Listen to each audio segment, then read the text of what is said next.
That is why we've got our guest on today, Dr. Gareth. Welcome to the first episode. Our prostates naturally become bigger, so up to about the size usually of a cricket ball from a walnut over time.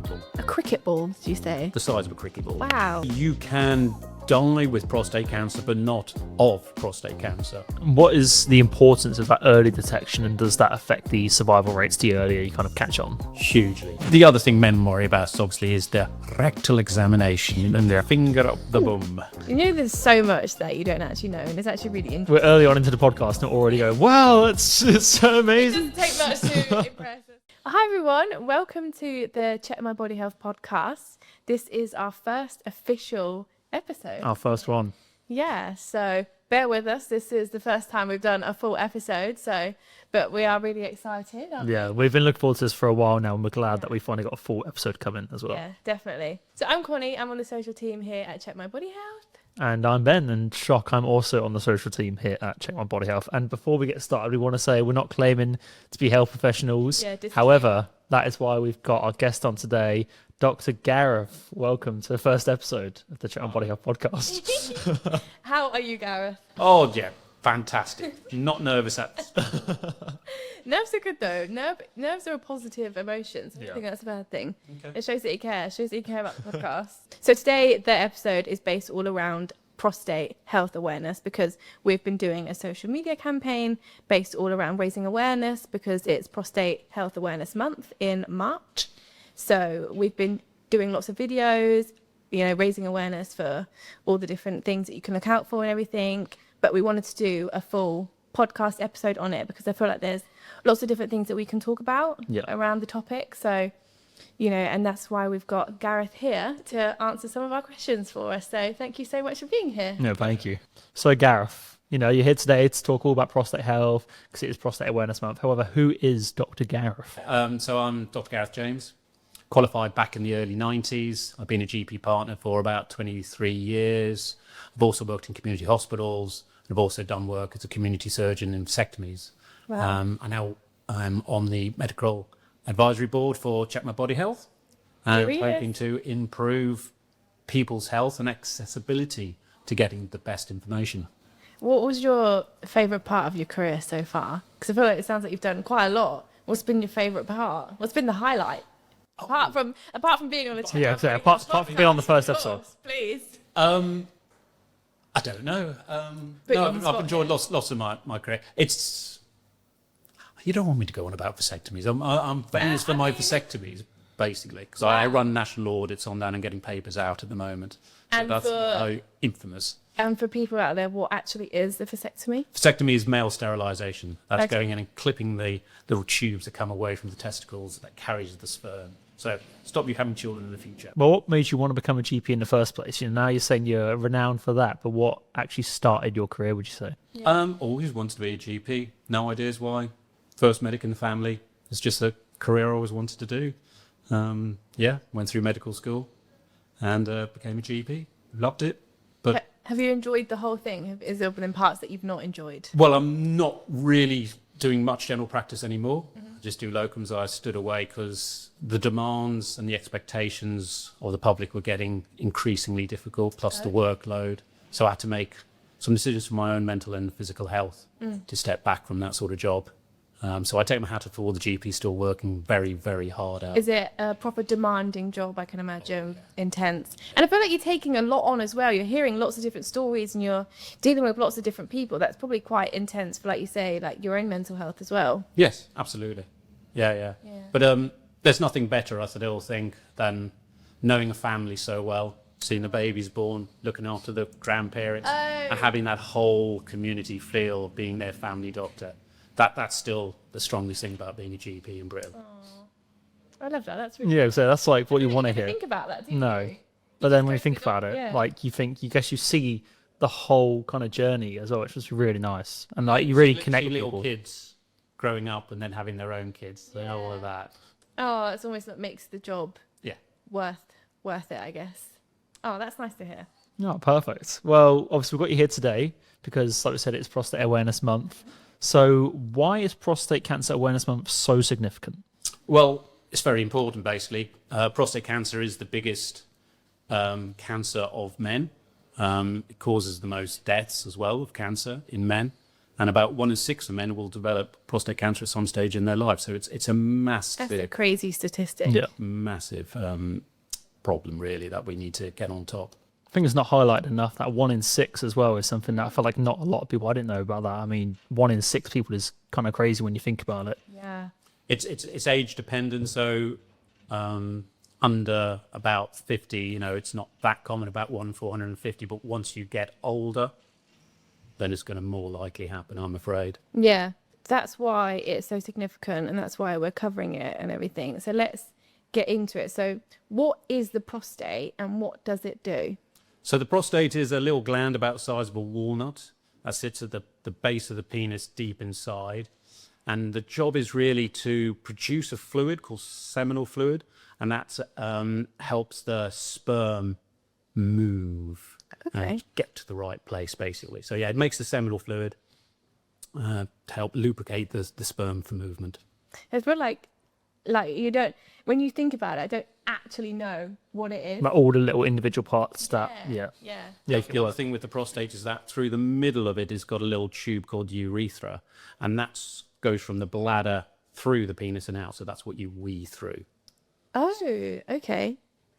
well, it's, You know, there's so much that you don't actually know, and it's actually really interesting. we're early on into the podcast and already going, wow, it's so It amazing. doesn't take much to impress us with. Yeah, as you can tell, we're not the medical professionals here. We're learning as well, and that's Yeah. what's really nice about this, is that we're kind of going on a journey where we're learning Yeah. things as well. It's super interesting as well. I think especially working at a health company and we want to promote healthy being and that sort of thing, it's important that we know what we're on about. And Yeah. learning stuff like this from you, Gareth, who's got so much experience, it's so insightful to know. And obviously we can then use that knowledge to help other people on our social medias as well, which is perfect.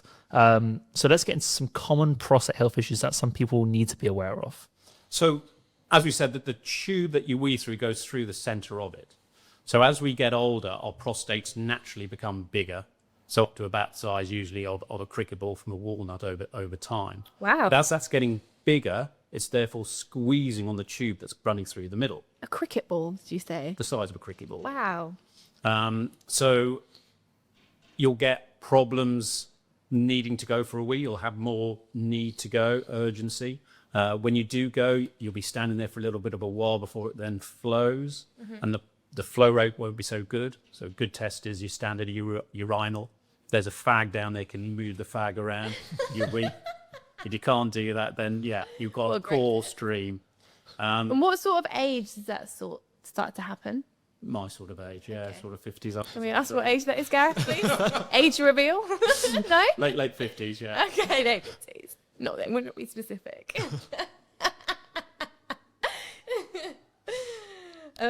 So obviously we've touched on age-related issues, but let's get into actually what prostate cancer is and how common it is. Prostate cancer is a little bit of a strange one because it's a very slow-growing one. It can change over years, whereas other cancers can be much more aggressive and change over even sometimes months. So it is one of the more slower-growing ones, but that does mean, therefore, that it gets to building up before people get any symptoms of it. Right. And that's part of the problem. So someone could have prostate cancer for years and they wouldn't know about it. Absolutely. And it won't affect them. And it won't affect them. That's really interesting. Quite Actually, scary quite as well, scary. yeah. Yeah. So prostate cancer, you can die with prostate cancer, but not of prostate cancer. In fact, they think about 80% of blokes over 80 will have prostate cancer, but don't die of it. Wow. Yeah, So it is difficult sometimes to work out which ones are the pussycats, are just going to sit there and never do anything, which ones are the tigers, which are the aggressive ones, which So- then spread to other parts of the body, and that's the big problem. So prostate cancer can get really aggressive, and when it does get aggressive, that's when it spreads across the body. Yeah, so yeah, you get some that will divide much more quickly, and then they'll break the capsule of the prostate and then get into the bloodstream. That then goes off to different places, usually into bone or into the lymph nodes in the pelvis. That's the advanced cancer.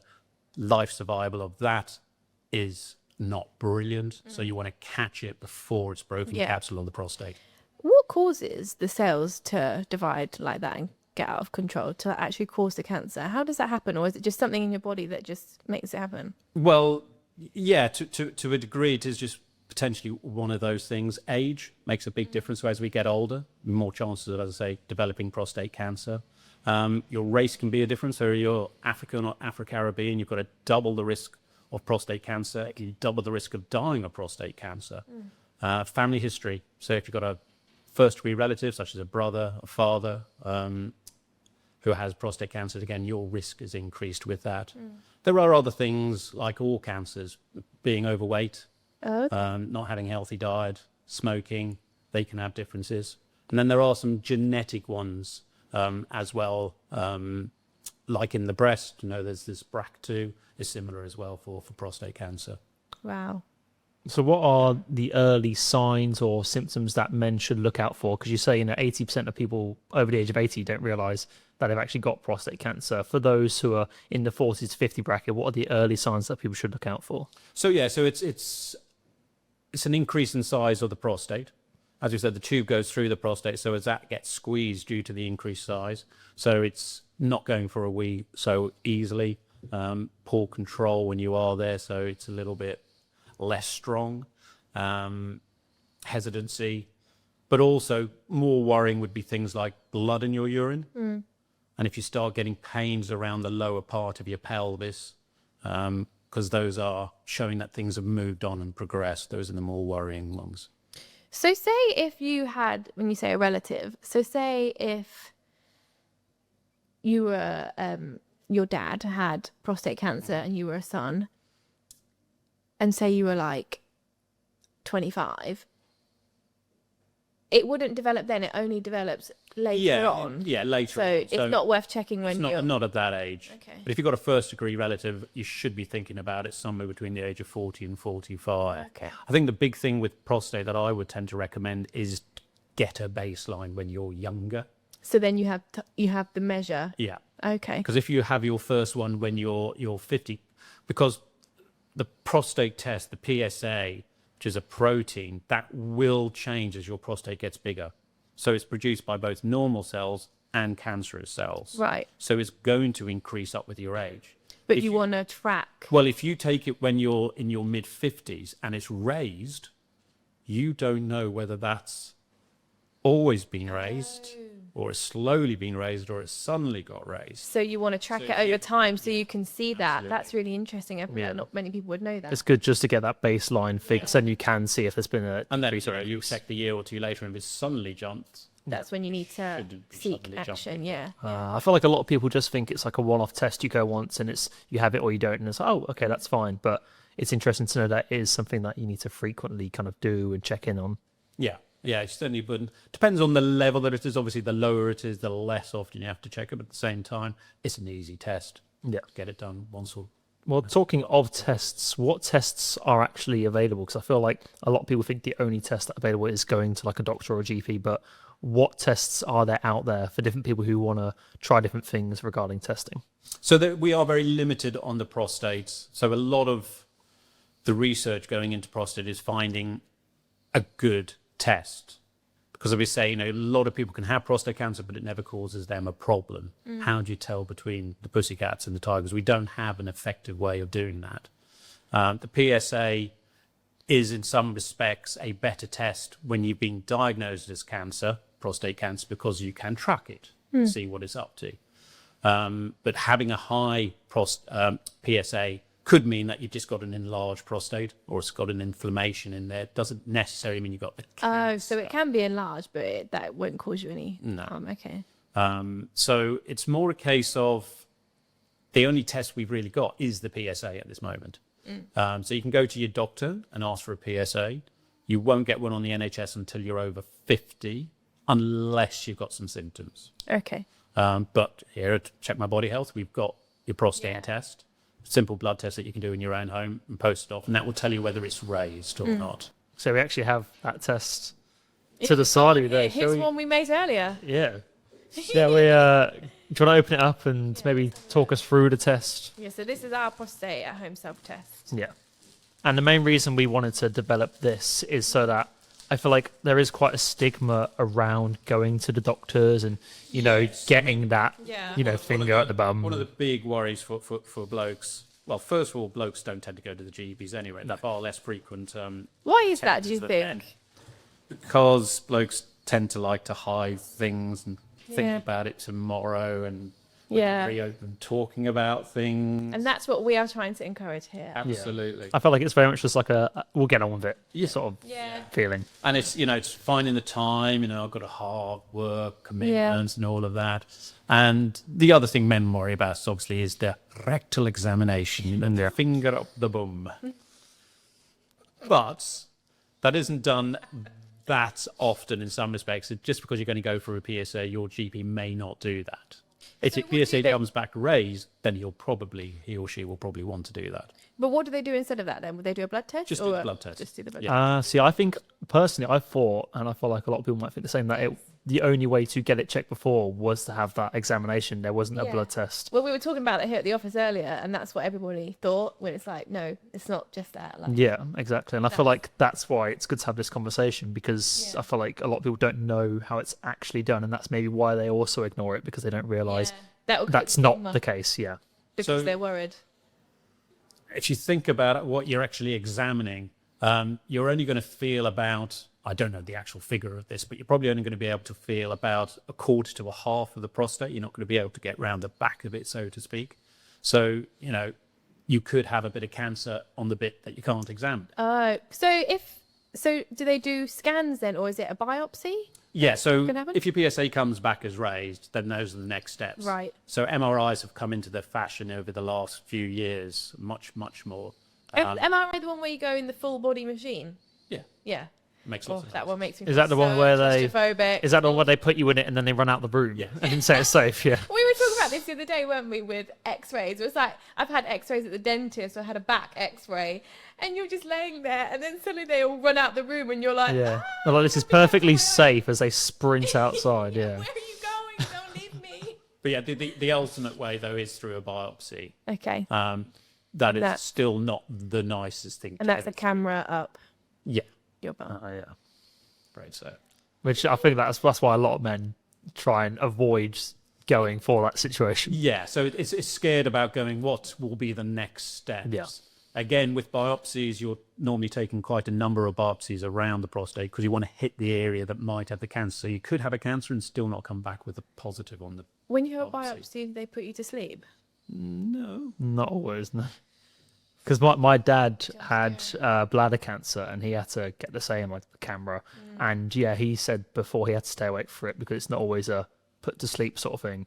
So I think that is why, like, from what I've been told from him, he also didn't like that. So I think that's why that whole situation of men avoiding it is very much like, one, because they don't want that to happen. They don't want the camera, for example. And two, they don't want to know that if they have something, what the next steps are. It's like, let me avoid it and then I'll deal with it at another time. But it's just embarrassing. Yeah. For anybody to have to go to the GP and think that they're going to have a finger up the bum. Yeah. Especially if the bloke is there and it turns out to be a female GP. He may just completely clam up on the spot.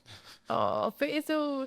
Yeah. There's GPs, we just do it, At the end of the day, a rectal examination is Is a rectal examination. it's just dead boring to us. Yeah. I'd rather do that than have a look at a scabby, horrible, Toe. infected toenail or something yeah. like that. Yeah. With pus flying off everywhere, I'm really queasy, so can we not? Because I'll just be fainting on the podcast. That's not a great start. To Good first one. episode. Yeah. Yeah, it's just me, just there. Like, We just carry on the conversation. don't worry about her. She's really Camera queasy. zooms in on me instead.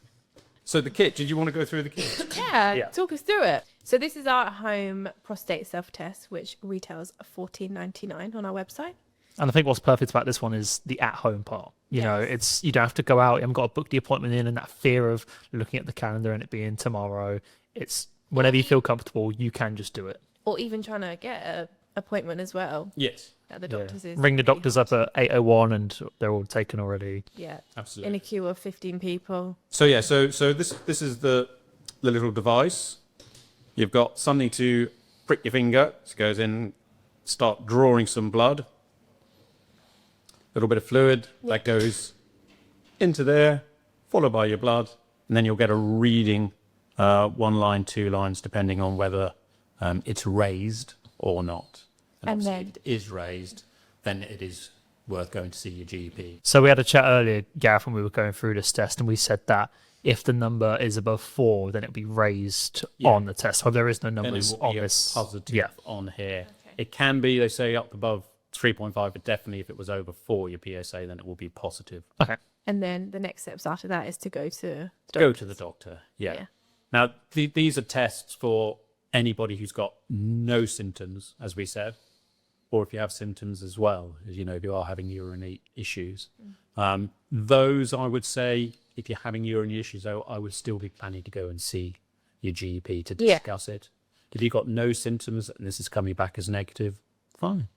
49, repeat in a year's time. Because that's what we were going on to. So how often should men check their prostate? So it depends on their age. Yeah. As I said, depends on their family history and everything else, whether they've got first-degree relatives. And depends what the last PSA was. Right. So it's very low. You probably don't need to repeat it for a couple of years. If it's, around the 3.5, 4 mark, you probably want to repeat that every year to 2 years. Unless, again, you get symptoms. If you get any symptoms in that meantime, get it checked in the meantime. Okay, cool. What is the importance of that early detection, and does that affect the survival rates the earlier you kind of catch on? Hugely. Yeah, so low risk prostate cancer. So you've got prostate cancer, but it's in the actual prostate itself, hasn't broken the capsule. The survival rate is, I think it's about 99% over 10 years. It's massive. Wow. But once it's broken through that capsule and gets into the body, your survival rate is only about 30% over a 10-year. So, yeah. Massive. You get that reading. That's super know important. What's going on. Yeah. I think that really pushes the fact why we're trying to encourage this conversation, And how do you think that we can encourage these conversations more? Having open conversation about prostate health. How can we encourage that? What we're doing now is getting the message out there. Getting blokes to think of a prostate check as just a normal check. It's a check for your health. It's the biggest cancer killer for men. Yeah. Why wouldn't you? Yeah. Why wouldn't you? I think that's why it's so important is now, March is Prostate Cancer Awareness Month, because I think it does need to be highlighted how much of a killer prostate cancer is for men. And I think having this as a month and having conversations like this just highlights that, which, it's something that needs to be talked about more, and it's kind of, I feel like, pushed aside. Yeah. I think something like 33 men die every day. Every day? Wow. Prostate cancer. 33? Yeah. Oh, that's so sad. Yeah, that's crazy. Some of these stats are... When you've got early cancer, if you find it and treat it with a 99% survival rate at 10 years. Yeah. He's getting there early as... Yeah. My dad had prostate cancer, and I'm pretty sure he caught it early. Yeah. I'm not sure what his levels were. Would it be high? I feel like it was like around 6. Is that high? So that's getting into the high range. Yeah. So, but this was like maybe like 5-6 years ago now. I remember it was when I was doing my GCSEs, which was like... Gosh, yeah. How long ago was that GCSEs? No, you're saying you're right. So we... I'm only 23, guys. That'd be about 7 years. Come on now. That's about 7 years for us. I was about 7 years ago. I remember I was revising for my GCSE exams, and he had to go to Leicester to get he had radiotherapy. Okay, yep. Yeah, and that was amazing. So yeah, once you're over 10 on the PSAs, that's when you're starting to get worried. If you're over so it must have been higher. Then you probably do have prostate cancer. Yeah. But yeah, so he went to Leicester and had the operation, and then he got the all clear. Yep. That must have been scary at the time, GCSEs and that going on. Yeah, he was... I remember when we was in Leicester, me and my mum, so he went and had the operation. I always remember this. He went and had the operation, and the man that was doing the operation, the surgeon, said, if it gets to 8 o'clock, I'd start worrying, as in if we wouldn't call, like get a call to say that he's fine and everything. And I think as a surgeon, that was one of the worst things that he could have said, because it literally got to like 8:10. Me and my mum were sat in the car outside. We were doing my Romeo and Juliet revision, trying to focus. And mum's like, start the panic. And I was like, it's all right, mum. Let's keep learning my lines or whatever it was for my English exam. And he was like, if it gets 8 o'clock, then you need to start worrying. 8:10, we were like, oh my God, End of the and world. then we finally got the call and we were like, oh, like, thank God. And then we went to visit him and he was fine. I think he was in there for a few nights, but yeah, so he had radiotherapy, but they caught it early. So that just shows that, you know, and he's absolutely fine now. So, and he has checkups every now and then for it, of course. So treatments have, you know, really progressed over the last sort of 10 years or so. So there's less invasive treatments now, and things, as you say, like the radiotherapy. What is radiotherapy? Is that when they use... They're putting in your x-rays. Yeah. It's like bombarding the lasers? area, basically. With like radio waves? Am I... Well, yeah. x-rays. I'm not, you know, so yeah. Yeah. But yes, and they also can put in seedlings of radioactive material into the prostate. And it just like zaps it and... Yeah, the trouble is the downside of that treatment is that you've got to go back sort of almost daily basis for quite a few weeks. So it's quite labour intensive, really. Okay. That's interesting. Yeah. I mean, obviously, we've heard your personal story, Connie. Have you heard any stories working as a GP of this stigma from men, maybe them not wanting to go or anything like that? Is there any stories you know about prostate health in general working as a GP? I think the big thing with prostate is if you have symptoms, keep an eye. So unfortunately, we said the limitations of the PSA test, the other limitations that you can have a normal test, but still have prostate cancer. And I certainly had quite a young chap. He was in his late 40s, no family history or anything.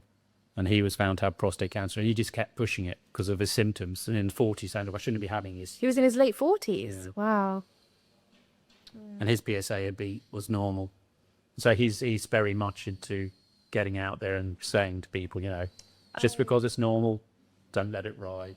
I think it's good to have people like that as well who encourage that conversation. But it's very scary that he had no like family history or anything at late 40s and no like a normal PSA, but he still had it. I think increases that awareness that needs to be had, because even if it's normal, still need to get it checked just in case. Just in case. Yeah. Well, what lifestyle changes can actually support prostate health in general? Yeah, eating healthy diet, keep maintaining your weight, not smoking, the usual things that can lead on to sort of cancer progression. There's some evidence to say that you should keep your vitamin D levels up. Okay. And also keep hydrated. Caffeine may actually help to develop prostate cancer, whereas selenium, vitamin C and vitamin E, which are believed to potentially have goodness about them with prostate cancer, hasn't got any evidence on that. Generally just trying to keep yourself healthy. So you drink a lot of coffee, get that caffeine in. Well, it has other bad. So what food or habits, you know, can increase the risk? Obviously, we spoke about, you know, those habits that you want to keep up, being healthy, being active, but what habits actually make things worse? You want to be general health, as I say, so it's more about, you know, keeping your blood pressure under control, keeping your weight under control, regular exercise, not smoking, that sort of thing, really. It's nothing specific for prostate cancer as far as we're aware. Okay. And then, like I said, yeah, my dad had prostate cancer, so then we had to all go through that with him. So what advice would you give for family and friends of someone that has been diagnosed with prostate cancer? So there is a lot of help out there. You've got Prostate Cancer UK and also the Macmillan nurses. Yeah. They both offer online chat rooms, forums, community talk. They've got loads and loads of leaflets out there, how to help, what to do and stuff. So there is a lot of resources out there. And if, unfortunately, you are getting to advanced prostate cancer, where it's more about survival than anything else, then you've got people like Marie Curie and other organisations that are there who can help you as well, both financially as well as sort of the psychological. So, yeah, there's a lot of help out there. Yeah, we always say... we always get through the Macmillan, they do the coffee mornings as well, which is really nice. I think things like that are super important because they encourage people to talk about things and have these difficult conversations. And it's nice to know that there is support out there, because not everybody has family and friends and they might be going through it alone. So I think as well, that's really important that those charities are in place to help and support people through that. It's a really difficult time. Charity, so they really need help. Yeah. For sure. Yeah, so we've kind of touched on the different treatments, but what are the different treatment options that are available today? If we could just go over that. So if you've got low risk cancer, so your PSA is raised, but it's remaining stable, then it is just a case of hands off and let's just watchful waiting. Now, obviously, for some blokes, that's going to be difficult, the anxiety of knowing that I've got prostate cancer, but not knowing it's going to become an aggressive one or not. So that's one of the downsides with prostate cancer. As I say, you can have prostate cancer, just never have a day's problem with it. How do you tell the difference? So if you're those, then it's just a case of regular PSAs, see if it's rising or not. If you've got more sort of localized disease where you're a little bit more concerned, then they will talk about actually removing the prostate. Oh, okay. And they do that with very fancy Da Vinci robots nowadays. Oh gosh. Because the property is the prostate. So where the tube goes through from the bladder, the urethra, out through the willy to make your weed, there's a lot of nerve bundles along there. And those nerve bundles are what controls your sexual bits. So your erection, stuff like that. Fine. And so you've got to be a little bit careful with the surgery that you don't damage those. And that's why the robotics have come in, because they're much less likely to get into the tiny little nerves. Well, they'd be a bit disappointed if anything was damaged, wouldn't they? Exactly. So that's one of the risks of that. And that's why you then have these other options nowadays, which is this external beam radiotherapy that we talked about, and also the brachytherapy, which is that internal radiation. But that's putting the LCs, and that's going in on a daily basis for many weeks. So before radiotherapy, how would they operate? Yeah. How would they do it? Would they just cut it out? Like, Yeah. Okay. Yeah, scoop it out. Oh, well. I don't Where that used to cause a lot of damage. I was going to So say. not just sexually, but also you could become incontinent after. What does that mean? So you just lose your wee, basically. You have no... Oh, and then you have to have a bag. No. No bag? No. Nappies. You just... Oh, okay. Yeah. So that risk is much less now. So things have really moved on then. Yeah, because they're so, they're just Okay. much easier for getting that small bit. It's amazing what they can do now. Yeah, the technology now, Yeah. like to where it was, hearing that, it's kind of crazy. Definitely. And then when you've got advanced disease, that's when the cancer has spread elsewhere, then you go on to more hormonal treatment.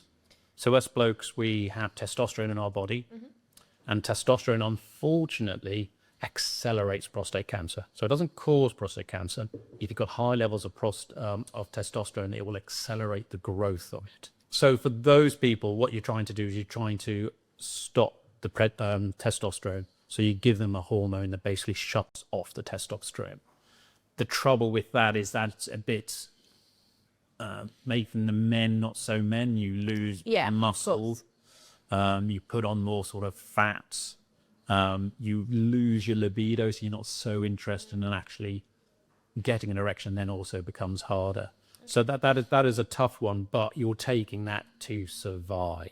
That's to get you 10-year survival. And is chemotherapy ever involved with prostate cancer? Yeah, I was just going to say that. So chemo can be added into the hormonal as Is well. chemo one of the most extreme ones? Yeah. Okay. Yeah, so Because that's when really is draining. when it's spread through to the bone. Yeah, and because stuff. chemo, you can lose your hair. It makes you feel really ill, doesn't it? Yeah. Okay. And that's just for like the extreme cases. Okay. But I think when you're at that point, you'd want whatever works, wouldn't you? So. Yeah, I mean, with all these, you've got to weigh up the side effects of the treatment as compared to Versus survival. the benefit you're going to get. Yeah.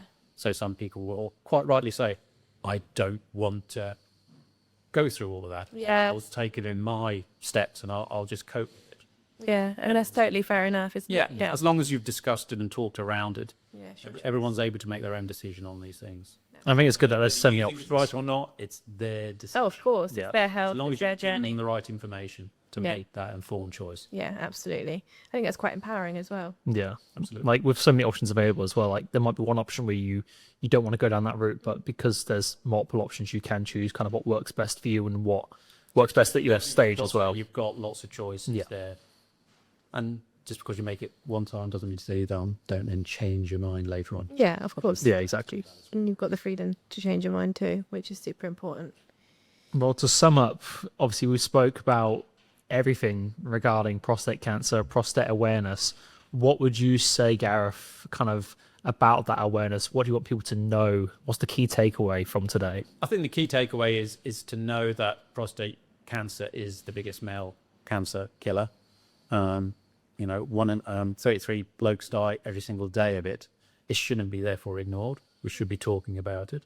It's a bit embarrassing because of where it is, but hey ho. It's your body. It shouldn't be. Yeah, it shouldn't be embarrassing. It's part of your body. Get yourself checked. It isn't the best test in the world, but it is the only test we've got at this moment in time. And certainly, if you're getting any symptoms, check it out. Don't just ignore it. Yeah. It's a simple thing to go in and talk to somebody. Yeah. Make positive moves for your health. So apart from obviously your Chat and Body Health podcast, where else can listeners go to find out more information about the topic we've discussed today? So there's lots of online stuff now around there. So Prostate Cancer UK is very good. They've got lots and lots of leaflets about things, including the PSA tests, why to have it, why not to have it, and stuff like that. Yeah, just go to any reliable source, basically, for your information rather than just any old Joe off the internet. Yeah, for sure. Well, that was super insightful. Thank you so much for coming and speaking. Yeah, we really appreciate it. And I feel like we've learned a lot as well. So much. Yeah. It's really interesting. And it's quite scary how much we don't actually know. Mm-hmm.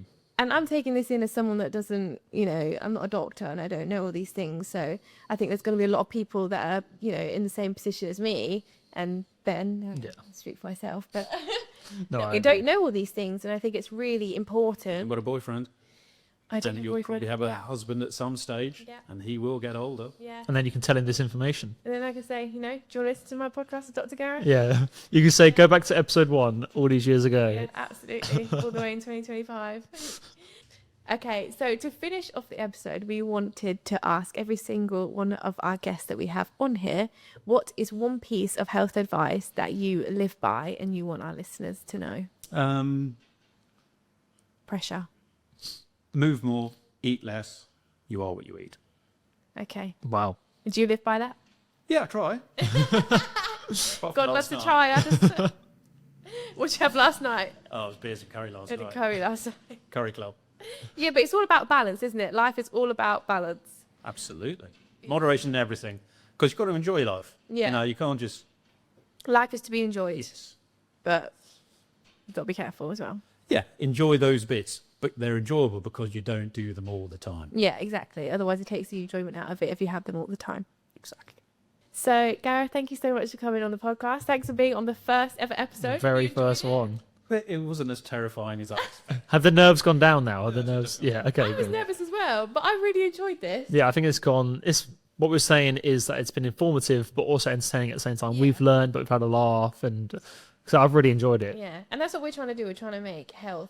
We're trying to make it more of a conversation. Yeah. Health can be fun, but we want to empower people and educate them as well. I don't think there's enough out there, so that's what we're really trying to encourage. And I mean, we've only scraped the surface there about prostate cancer. We've really not gone into any major detailed bits. There's so much more information out there. But hopefully if this has given some information to people, given them an idea that, no, it is important, and they can get themselves tested, they can therefore protect themselves going forward. Yeah, it encourages that conversation to be had. Well, thank you very much, Gareth. Thank you, Gareth. We've loved having you on our first episode, and we'll see you next time for episode 2. See you on episode 2. Bye. Let's everyone clap.